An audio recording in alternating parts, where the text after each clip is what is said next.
జగన్ హయాంలో రెవెన్యూ సంస్కరణలు చేపట్టామన్నారు మాజీ మంత్రి ధర్మాన ప్రసాదరావు. పేదలకు భూమి హక్కులు వచ్చాయని చెప్పారు. చంద్రబాబు పేదల భూములు లాక్కుని ధనవంతులకిచ్చారని, చంద్రబాబు పాలనలో ప్రజలకి చేసిన మేలు ఏమీ లేదన్నారు ధర్మాన.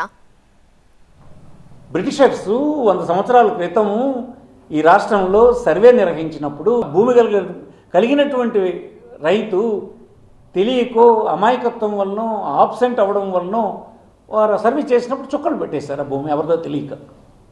అదంతే. అప్పటి నుంచి మళ్ళీ సర్వే జరగలేదు. చుక్కల భూములని ఆ భూములేమో ఎవరికి హక్కులు ఇవ్వబడలేదు.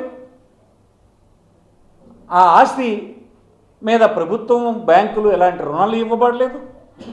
అలాగే ఉండిపోయినాయి.